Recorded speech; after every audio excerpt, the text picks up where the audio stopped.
En el nombre del Padre, del Hijo y del Espíritu Santo. Amén. Qué alegría cuando me dijeron vamos a la casa del Señor. Ya están pisando nuestros pies tus umbrales, Jerusalén. Jerusalén está fundada como ciudad bien compacta. Allá suben las tribus del Señor. Según la costumbre de Israel, a celebrar el nombre del Señor. En ella están los tribunales de justicia en el palacio de David. Desead la paz a Jerusalén, vivan seguros los que te aman.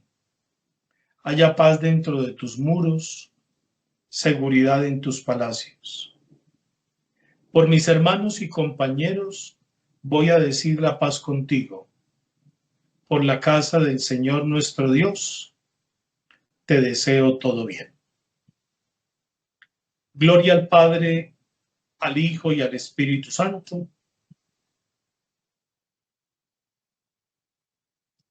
En el nombre del Padre, del Hijo y del Espíritu Santo. Amén. Muy buenas noches a todos los que se conectan en Colombia, los que están por fuera también de nuestro territorio, Centroamérica, Panamá, Costa Rica, los que se encuentran en México, Estados Unidos, Canadá. Bienvenidos. Es ya la última parte de este primer módulo de trabajo. Vamos entonces a concentrarnos en este primer momento de la clase de hoy en cómo relatar la riqueza del oficio del salmista en la celebración litúrgica. Esto es un ministerio muy concreto que tenemos que tratar de profundizarlo, de estudiarlo, de discernirlo mejor, porque tenemos una oportunidad muy especial de hacer un gran aporte como proclamadores de la palabra en todo este aspecto del ministerio del salmista. Ya nos lo hacía gustar en la clase pasada Alejandro, cuando nos enseñaba a cantar antífonas. Solamente antífonas sería en un primer momento. Alguna vez que tengamos la oportunidad de profundizar ya en todo lo que es el ministerio del salmista, entraremos detalladamente en cada uno de esos elementos, ¿no? Por ahora lo tenemos que hacer global, aunque le hemos dedicado prácticamente ya 4 clases a todo lo que es este ministerio. Entonces tratemos de iniciar nuestra clase de hoy hablando del perfil, el perfil del salmista. El salmista tiene como oficio proclamar el salmo interleccional, que es una meditación o respuesta a la palabra proclamada, y ayudar a los fieles a que participen en él mediante el canto o recitación de una antífona o un estribillo que es invariable.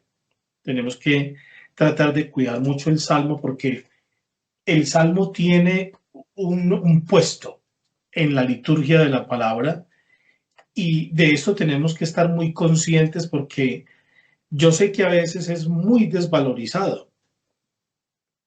Y hoy tendríamos nosotros que hacer una opción. Lo decíamos en ese documento que yo les envié sobre la ordenación de las lecturas de la misa. Normalmente el salmo debe ser cantado, ¿sí? Es muy especial que el canto del salmo, de la sola respuesta, favorece muchísimo la percepción del sentido espiritual del salmo y la meditación del mismo. Entonces la gente tiene como varios problemas frente al salmo: que la respuesta es muy larga y la gente no la graba. A la gente se le olvida, porque mientras pone atención a la estrofa ya se le ha olvidado de la respuesta.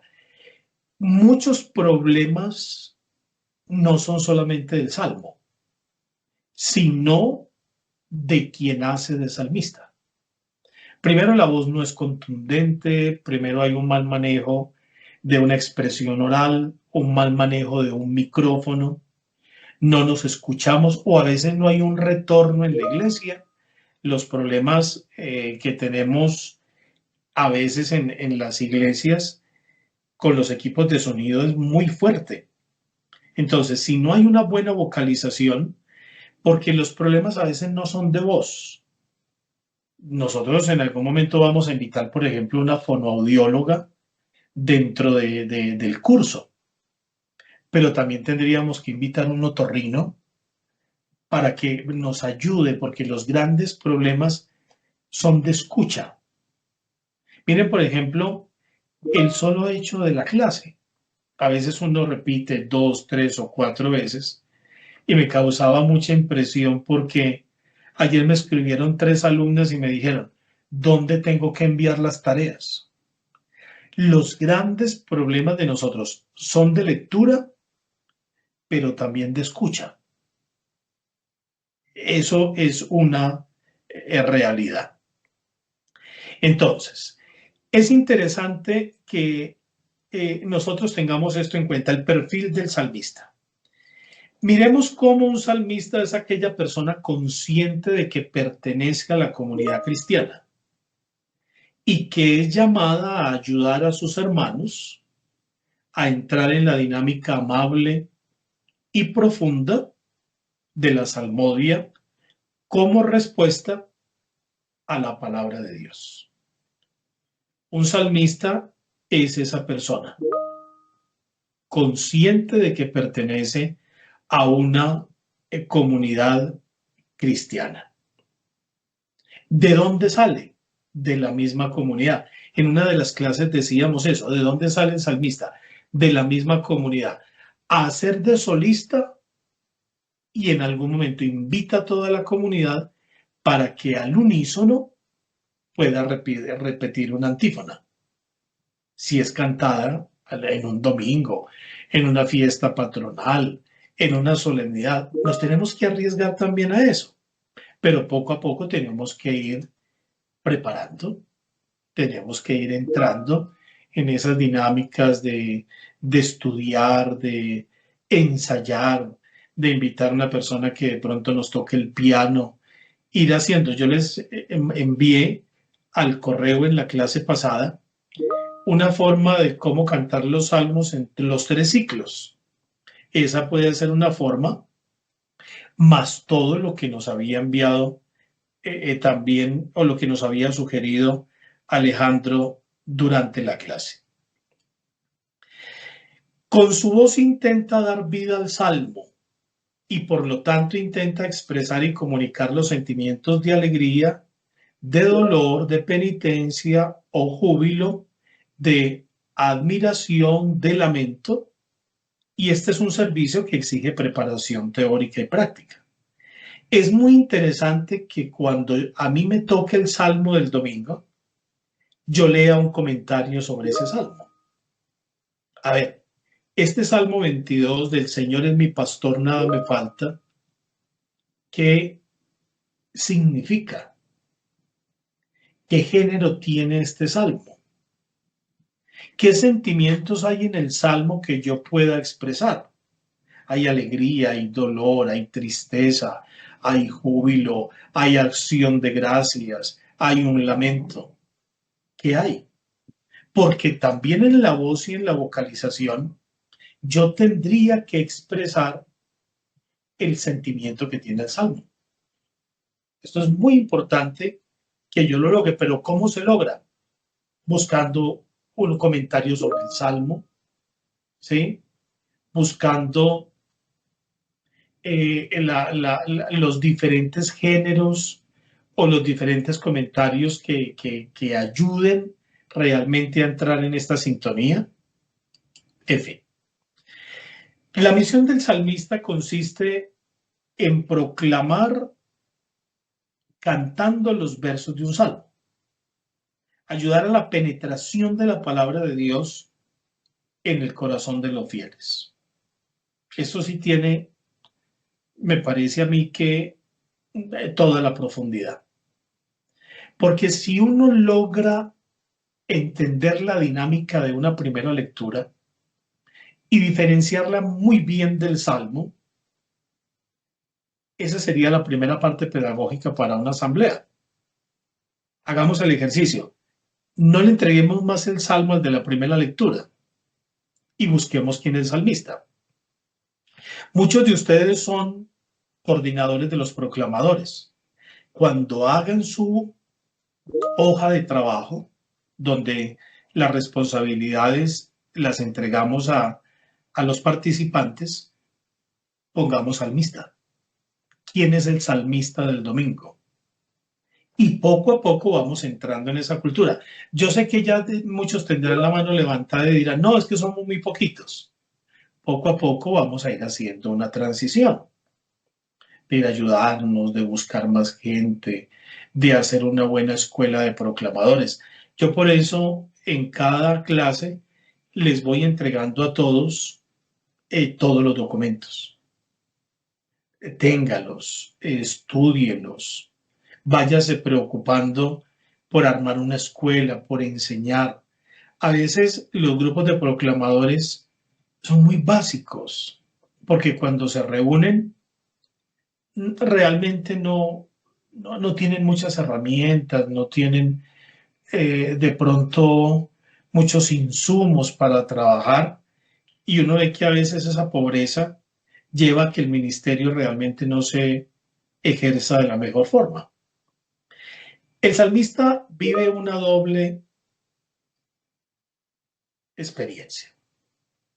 Primero, la del servicio que lo compromete a nivel de su fe. La persona que está ahí es una persona que tiene fe, no nos olvidemos eso. Y la otra es de dar vida a la forma musical con que la iglesia desde antigua ha querido acercar el salmo a la comunidad. Yo sé que no lo podemos cantar todo, no, es verdad, pero muy importante que hagamos el ejercicio de una antífona. Con eso que nos dijo Alejandro en la clase pasada, esas tonalidades las podemos utilizar para comenzar con un pianista o con la persona que nos acompañe a darle vida al salmo. A mí me parece que esto nos va situando en un lugar privilegiado, ¿sí? Y de responsabilidad. Que el salmista proclama y estimula, por ejemplo, una respuesta cantada, pero no es un cantor solista salido del coro, es simplemente un servidor cualificado de la palabra de Dios, muy cercano a la asamblea, consciente de ser la prolongación, ¿sí?, de la palabra de Dios al pueblo reunido. Eso tiene que ser realmente una cuestión que nosotros abracemos estos conceptos para darnos cuenta de lo importante que es esta tarea del salmista. El salmista debe darse cuenta de que el servicio que presta está condicionado por la correcta realización del rito de salmodiar por medio de la cantilación, que es una forma musical que permite la transmisión del texto del salmo, respetando sus estructuras literarias, escuchando, acogiendo su mensaje para darle una respuesta. Hablemos entonces de la figura del salmista. La figura del salmista. ¿Qué podemos decir? Bien. En la comunidad primitiva, la figura del salmista es una figura entrañable, porque por medio de él, el salmo principal, ¿sí?, de la misa tomó forma. Y el pueblo sencillo encontró el pedagogo de la plegaria y de la participación en el diálogo con Dios en el interior de la celebración. ¿Qué quiero resaltar aquí? Uno, el pedagogo de la plegaria. Nosotros tenemos que darle todo el realce a esta figura dentro de la liturgia de la palabra.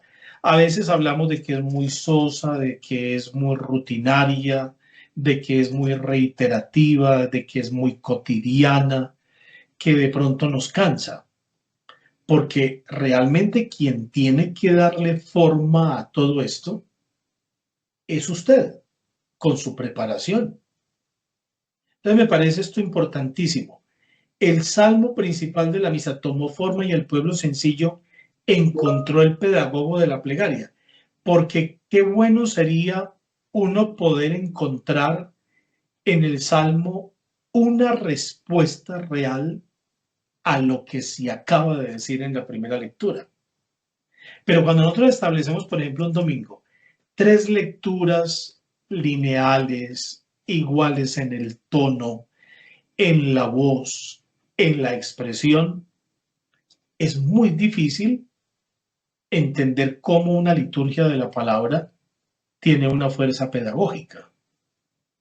Porque desde el mismo momento que subimos, ya nos sentimos que estamos haciendo lo mismo de todos los domingos. Pero cuando yo entiendo el sentido de ese salmo, yo me voy a esforzar por hacerlo distinto. El salmista como un proclamador de la palabra, ¿sí? Un proclamador de la palabra,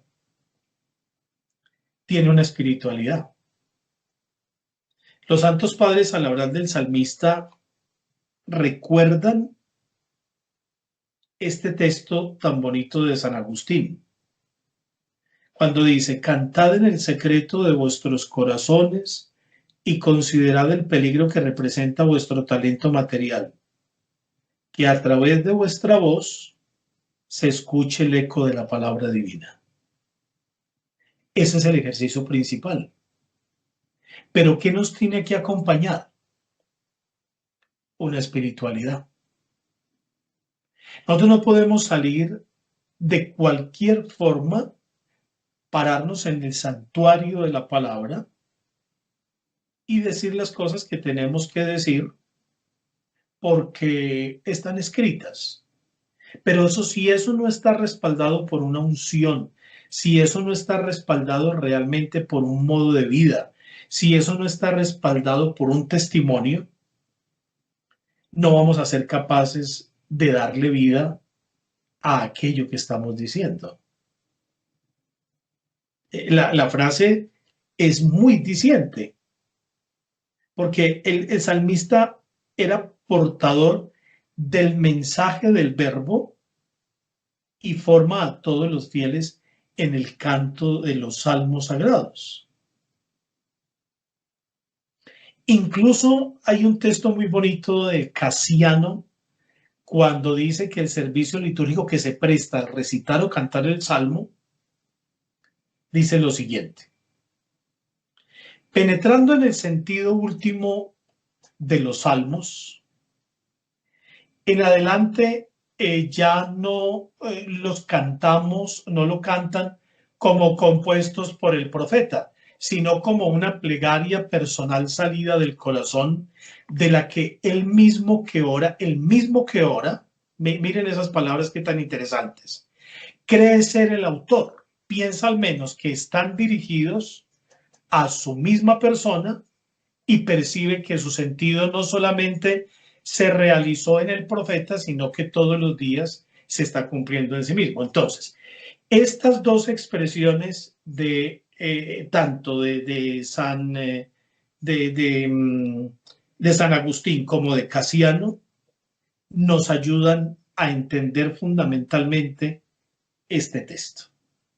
A mí me parece que tiene toda la fuerza y que tiene como todo el sentido para que nosotros lo capitalicemos y lo profundicemos.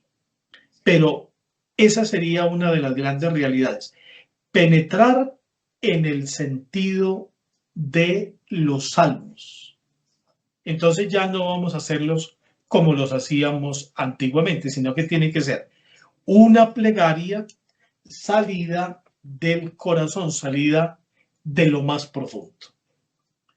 Miremos entonces cómo el salmista tiene o debe cumplir su misión siempre con la conciencia del servicio a la comunidad y de una coherencia de vida. ¿Esto qué significa en todo lo que estamos diciendo en esta noche? Varias cosas. La primera,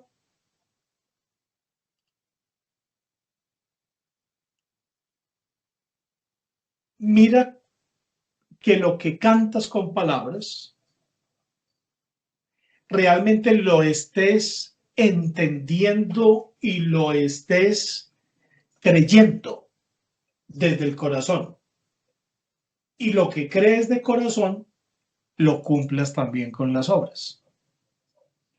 Este es un texto muy, pero muy bello, lleno también de sentido, que nos da una oportunidad de entender toda esta tarea también como salmistas, ¿sí? Estamos hablando hoy más del salmista que del proclamador de la palabra, porque para él vamos a tener muchísimos espacios y esos espacios también sirven para los dos, porque la formación es muy similar, pero hay algunas características como las que estamos diciendo en esta noche. Ese ejercicio de la función del salmista, la reforma litúrgica del Vaticano II resaltó la importancia de el ministerio del salmista y su función distinguiéndola del lector. Me parece que aquí es donde está el elemento fundamental de esa diferenciación entre un proclamador y un salmista. ¿Desde dónde se dio? Desde toda la reforma de la liturgia con el documento de la Sacrosanctum Concilium. Entonces, dice la ordenación general del misal romano, al salmista corresponde proclamar el salmo u otro canto bíblico interleccional.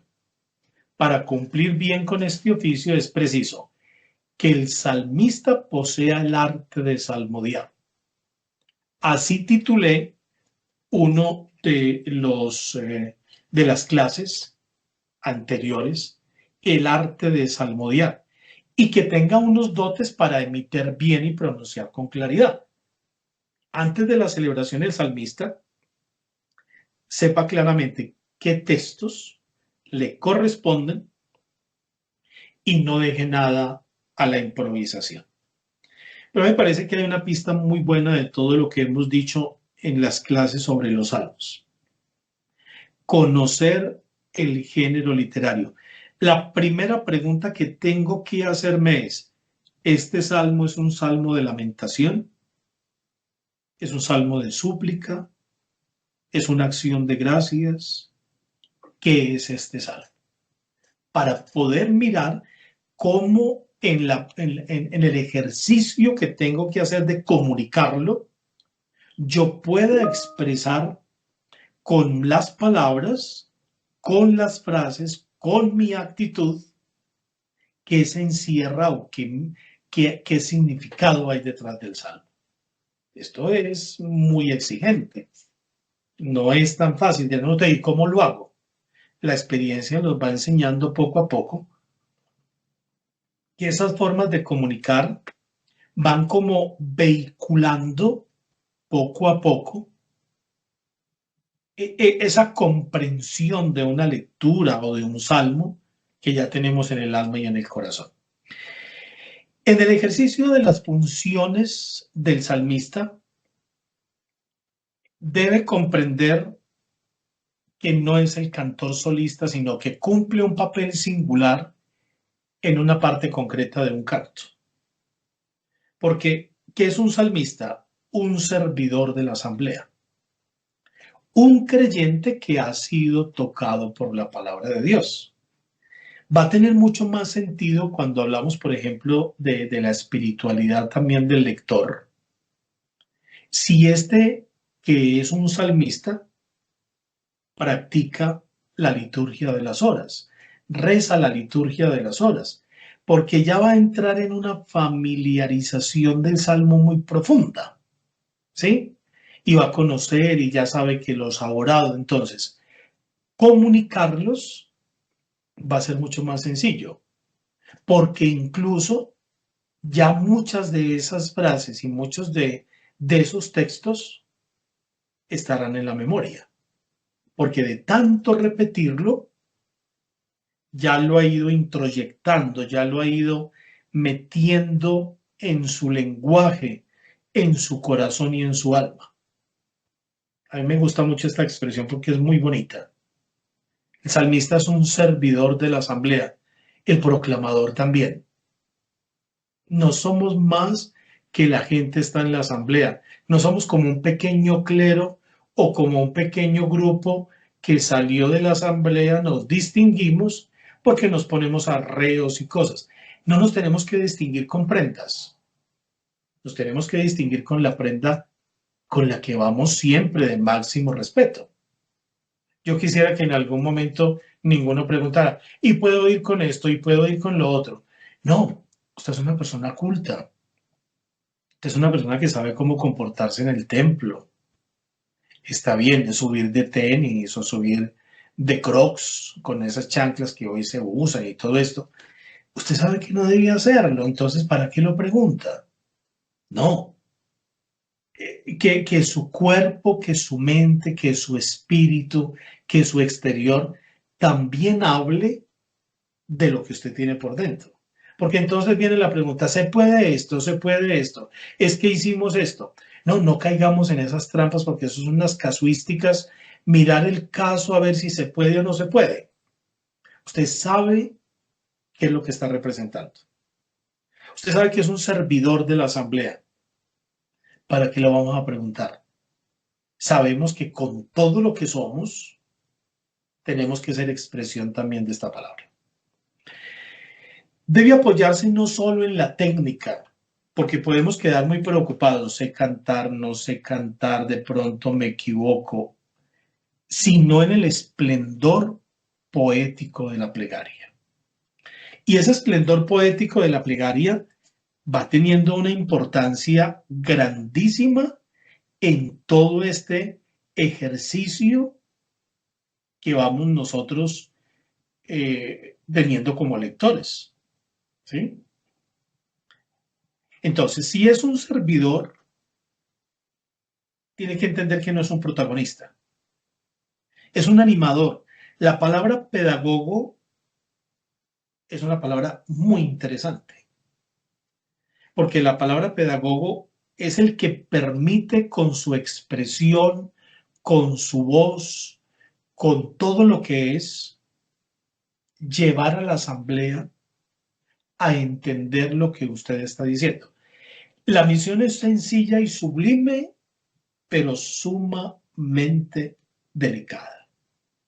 La técnica es muy importante. Y miren, por ejemplo, que nosotros hemos hecho algunos cursos de lectores o hemos tenido alguna inducción, pero a veces estos desarrollos de una espiritualidad no, simplemente cómo se para en un ambón y cómo lee.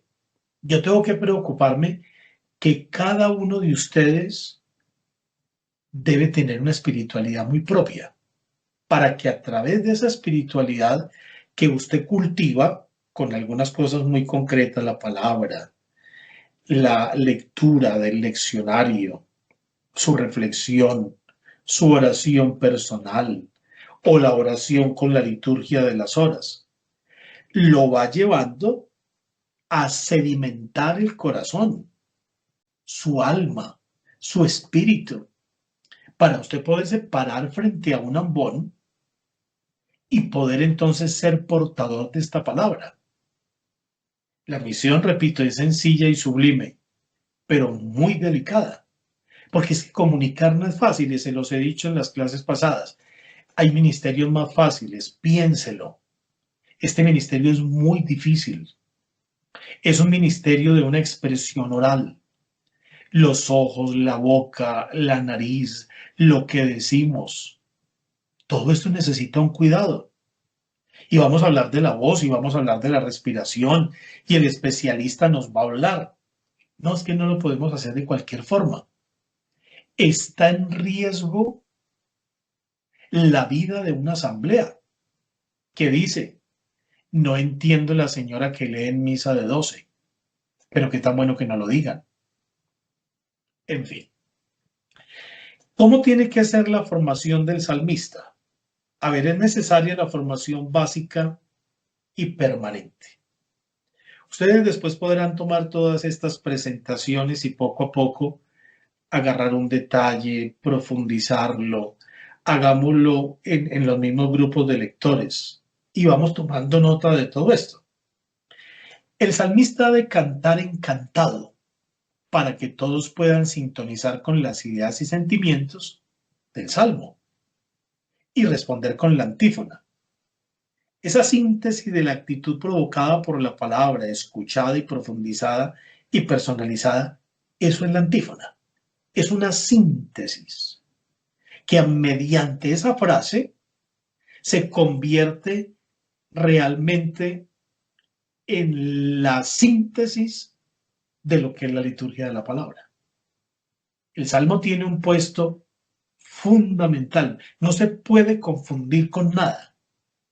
Por eso ese servidor de la asamblea, ese creyente que ha sido tocado por la palabra de Dios como lector antes de proclamarla, usted primero ha tomado contacto, primero ha navegado por esos textos antes de comunicarlos.